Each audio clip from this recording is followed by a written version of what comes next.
right, welcome to another episode of Susquehanna JT Exchange. We're doing a Meet the Coach with Coach Goodspeed. Coach Goodspeed is our pole vault coach and an SU alum, so we're excited to have him on with us today. So to get started, why don't you tell us a little bit about yourself? Well, like you said, my name's Kiefer Goodspeed, so I am the pole vault coach here at Susquehanna University. Graduated in the year 2022, and I've pretty much been here coaching ever since. Awesome. Where are you from originally? Watsontown, Pennsylvania. Went to Warrior Run High School. Graduated 2018. Yeah, that's not too far away from here. Was it 10, 20 minutes? About 25 minutes north, 25. Awesome. Why'd you choose SU? So when I was originally looking around to universities in the area, I mean, I pretty much really only applied to like 3, and it was here, Bloom, and Messiah. And pretty much once I got the acceptance letter for here, I kind of stopped my application process to Messiah just because just looking at the facility and talking to just knowing what I wanted to do academically and knowing that I wanted to do sports in college, whether it would have been track or wrestling. Once I got accepted here, I was like, that's what I want to do. Awesome. So how long have you been coaching? This will be my 3rd year. 3rd year. Okay. And why don't you share what's one thing that either myself or the team or the program doesn't know about you? Doesn't know. Probably just off the top of my head. I mean, I'm sure some people know, but the whole program itself knows. When I was coming up through, I was in Boy Scouts. I did that for 10 plus years when I was growing up, and to cap it all off, then I was able to get my Eagle Scout, and I am a current Eagle Scout through the Boy Scouts. Awesome. Cool. If you weren't coaching, obviously that's a part-time job for you, but if you weren't coaching part-time, what do you think you'd be doing? Sitting on my ass a lot. So just doing a bunch of just random stuff, either just sitting at home, maybe playing video games or stuff like that. So I enjoyed doing it as part-time just because it keeps me active. Otherwise, I'd probably be very lazy. Specifically with your extra time, you're saying you would still have to work. Yeah. Yes, all right. You're a former athlete, obviously, being the pole vault coach. You were a pole vaulter. You mentioned that you were a wrestler as well. Mm-hmm. Do you have any meet or competition that stands out to you as a competitor?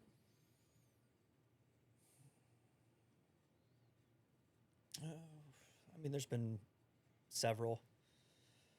Always, like, the landmark championships are always high intensity, just because obviously you want to do the best possible. One that comes to mind would have been probably my senior year outdoor, where I know we were a little aggressive with my starting height. So first time ever coming in at 425, and I almost no-heighted, but luckily was able to get it on the 3rd attempt, and then was still able to end up podium and still walking away with some hardware. Even with a little bit of a hiccup and rough start, we were still able to get it done and walk away with points and stuff like that for the team. Yeah, if you could you get the mic a little closer to your mouth? It's cutting in and out just a little bit. He says we were aggressive with the starting it because I was his pole vault coach at the time, so I signed off on it. But I knew that he was capable of it at the time, and he got it done. What are some lessons you learned as an athlete?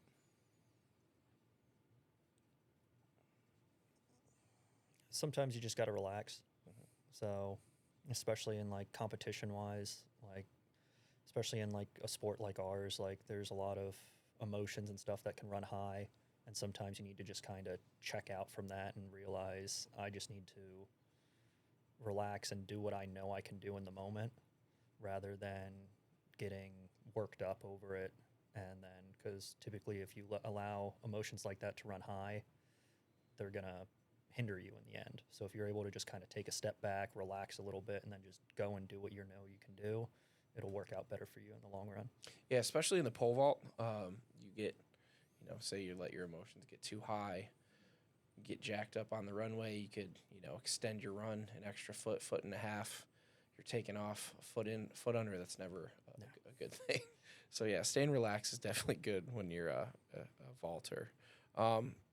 Throughout your days as an athlete, do you have any coaches that were influential in your life or made an impact on you? Yeah, I would say so. I mean, I would definitely say both, like my high school coach, and then obviously when coming up into college, I would say you as a coach, just because both of you were like the ones that developed me through. I would say my high school coach was the one that instilled like the work ethic and all that kind of stuff. Like you're not going to earn anything without actually putting in the hard work and going that extra mile to do it. And then once I actually got into college, I would say like actually like the fine tuning and trying to like not only just work, fix fix and work the technique as we were coming up through and actually like developing the strength and whatnot like you did, but then also kind of giving me the tools to then eventually like be able to like almost coach myself. So like developing me more than just like an athlete, but being able to actually like kind of take those things into my own hands.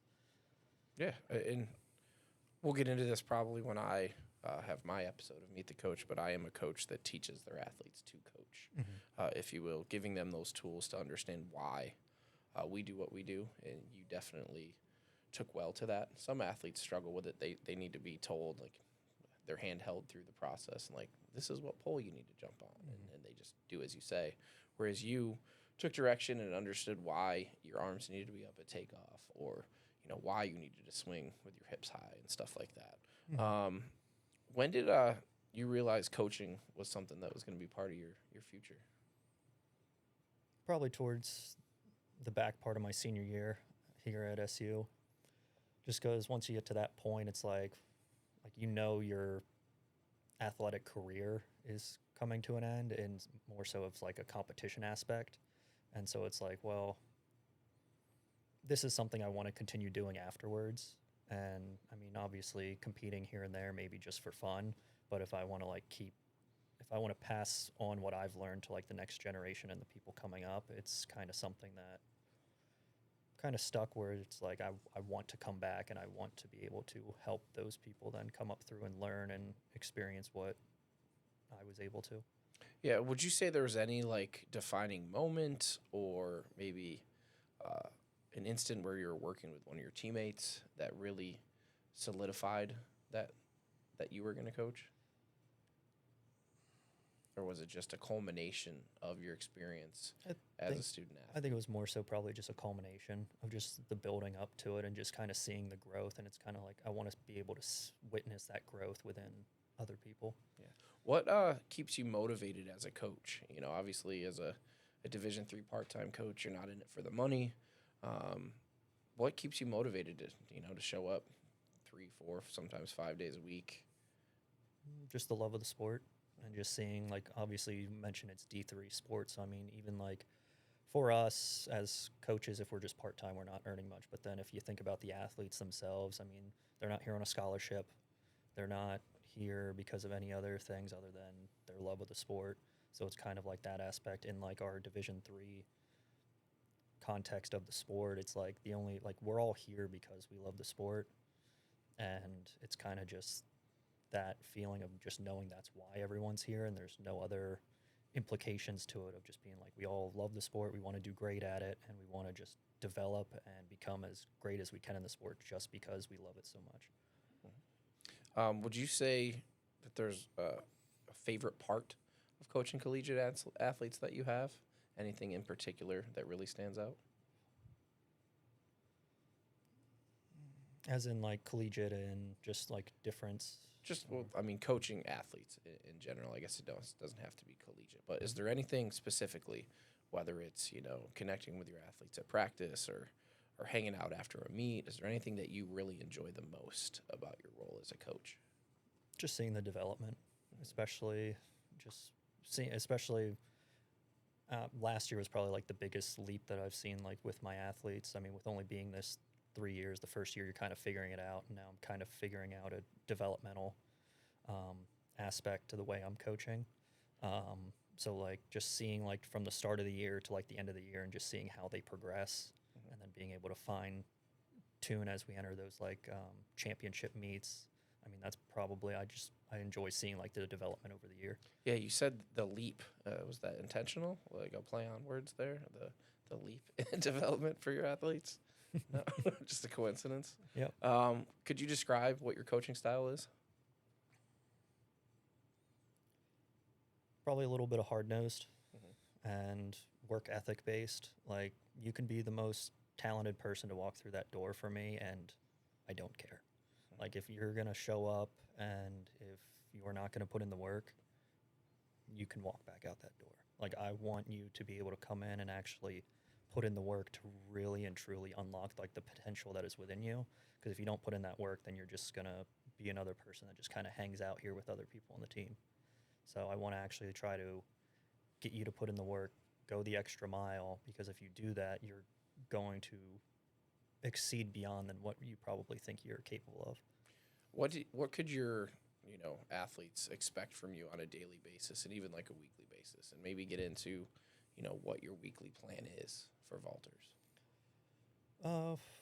For the most part, we try to stick to a pretty scheduled week. I know I don't always, and for the most part, they know what that process is, especially coming up here into now we're entering the indoor season, so I would kind of say this is like the second phase of where we transition the weekly schedule a little bit. So for the most part, it will be 2 jump days a week. We will have a drills day and a workout day, and then Friday typically will be our pre-meet. So just kind of relax, come into your stretches, and then get everything ready for the next day ahead. For the most part, the structure will be Monday and Wednesday will be our jump days, whether it be long approach or short approach, still working out where I want those to be. Tuesday will be the workout day, short sprint work, because if they can get faster on the runway, then that will add more energy to the overall vault. And then Thursday right before, so I kind of work with like a taper system. Like, we go hard at the beginning of the week and then we taper towards the meet day. So we do drills then Thursday and then lead that into Friday for the pre-meet. Okay, great. You mentioned that you're hard-nosed, a little bit more old school with your coaching style. How do you balance, challenging your student athletes, but also being supportive of them at the same time? Being able to adjust on the fly. So I know, especially coming into this year, one athlete, he's been struggling with injuries and whatnot. And so just being able to, when he has an issue like flare up, just being able to adjust and be like, okay, so we won't do this, we'll flip it to something else. So just being able to balance it too, with having like more of a higher intensity at the beginning of the week, maybe like balancing it a little more for some over the week rather than just grouping it all together. So kind of just keeping a balance between those that like the younger athletes, they're more capable of kind of handling that workload and then tapering it. But then as the athletes like get older and a little more worn down just over the years and whatnot, being able to spread that maybe a little more evenly and kind of come up with a different program for them. Okay. What over the course of a student's 4 years here, do you have like a core belief about what they must develop? Like, what's the most important thing for them to develop over those 4 years as a pole vaulter? Probably core strength. I mean, that's probably one of the quintessential parts of the vault, is because, I mean, if you can do everything right leading up to the takeoff, leading the ground, but then if you're not able to actually rotate fully back, connect with the pole, and stay back to actually drive up, then you're going to kind of just always be only half swinging, and you're going to be losing a lot of hip height that you otherwise could be. I mean, one of the biggest things that, I mean, is a little different now, but just as people are coming in, one of the biggest things is getting them to actually take off where they're supposed to, so that we're not developing back problems or anything like that, but actually getting the foot down to jump up where they're meant to fully open up the pole so they're able to fully rotate back. I mean, that's a little bit too, but that's with a lot more first years this year. That's kind of been the highlight right now, but then with the older ones, I know we're trying to really get him to stay back and drive the hips. He kind of gets stuck in the bucket quite a bit. Core strength, work on that with like swing up rack, rings, stuff like that. We talked briefly in the beginning about, why you chose Susquehanna close to home. They had what you needed. You didn't apply to a bunch of places, but Why did you choose to compete for the track and field program? And I know that it was my first year here, so a lot of changes within the program. Why did you choose to be part of the track and field program here? It was really the only, cause when I was in high school, the three sports I did was soccer, wrestling, and track and field. And so just kind of going into like the next level of like college, it's just I knew I wanted to do a sport just because I've always been an active person, and I couldn't see myself just once the school day's done, just kind of sitting around and for the most part doing nothing or going out and partying with other people. It's like no, I wanted to continue to like stay active. And here at Susquehanna, I mean, they don't have a wrestling program, and between soccer and track, I always enjoyed track more, so I just kind of gravitated to continuing track and field. And what are some like key takeaways you took, like you have, from your experience as a track and field athlete, as being part of the program? Obviously, you know this, but there's a lot of changes, that occurred within the program your first year or two there. And what are some great memories? Like, what makes you proud to be a Susquehanna track and field alum? I would say, especially like when I first got here, the program really wasn't the program that it is today. So being able to just kind of be here when it like made that change and it made that development. So it wasn't just like, I mean, we came in and like we were still like top 3 in the conference, but then to actually like go from being like the quintessential like third place team and like never really being able to compete for a championship, but then seeing that like change and we're like climbing up and surpassing those other teams now. It was neat watching that, like the recruitment process of new athletes coming in and then just seeing like the development of the people that were already here to make that change to make that leap. Awesome. And obviously you enjoyed your time so much, you stuck around and coached. What makes this program special? For the most part, the camaraderie. Like you see a lot of athletes coming together and you can tell like this is where a lot of their best friends reside. Like a lot of them go to each other for what they need, and you can tell even just like from when they're here at practice that continues outside of the program. And for the most part, you're hoping that once they like leave here, that'll continue afterwards. So it's that camaraderie of them all just coming together, and even if it's not like someone all the way over here, maybe in like the sprints group and then like the distance group, if they don't always interact, but then if they can always come together and like talk to each other and root for each other when we're out on the track. But then it's like the groups that you see, like you can see like lifelong friendships developing. Yeah, absolutely. And I've seen that, throughout the years. I know multiple of our alumni, or my alumni since I've been here, have gone on to get married, had kids, stuff like that. But is there a specific trait of a student athlete here within our program that you could identify?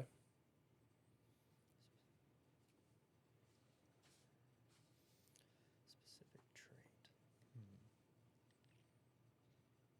I do think you kind of mentioned it already earlier when you discussed, what to expect from you and what type of coach you are. Yeah, the hardworking aspect. Yeah. I think, I don't mean to speak for you, but I do think hardworking student athletes is a very important pillar of ours.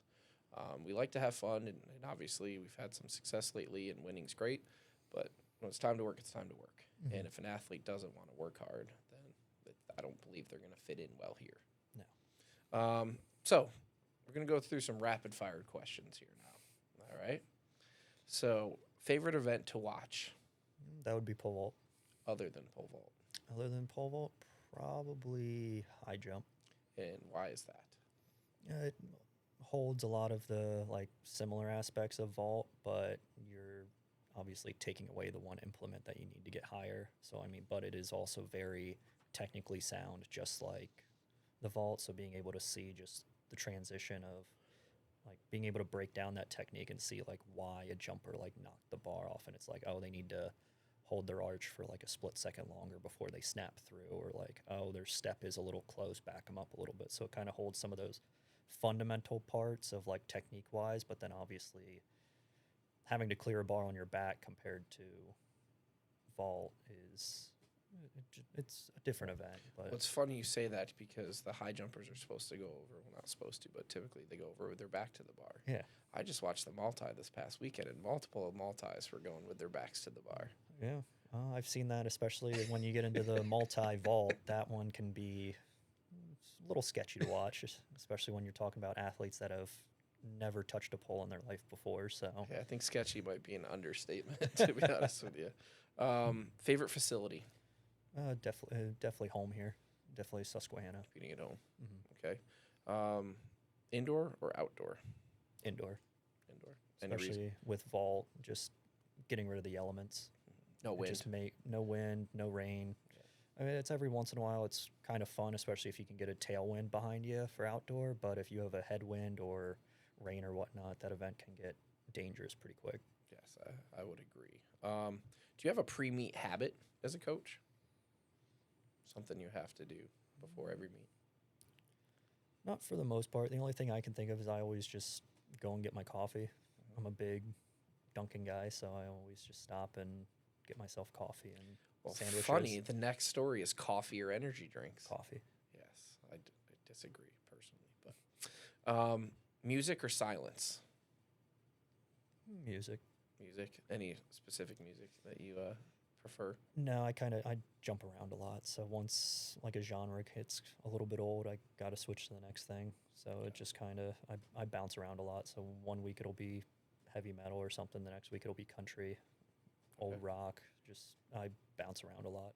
All right. What is one word that describes you? No, jeez.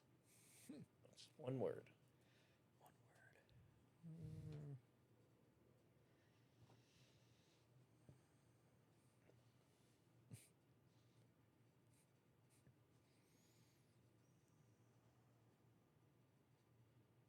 If you can't come up with it, I'll have to No, come up with that's one. fine. I would say authentic. You are who you are. That is, Yeah, that's fair. yeah. You are an authentic individual. I I wouldn't have come up with that word, so Yeah. but I appreciate it. And let's see how you can do on this. One word that describes the program. I think we've touched on this a little bit, but hardworking. Hard work. Yeah, hardworking. Okay, great. Couple more things to go through. If you, I mean, obviously you do this as a coach, but if you had a message to send to recruits and to their families about why Susquehanna, as an alum, a coach, what would that message be? If you want a close-knit program that you know you can count on and actually, and if you're willing to put in the hard work to actually get to that next level, this is the place for you.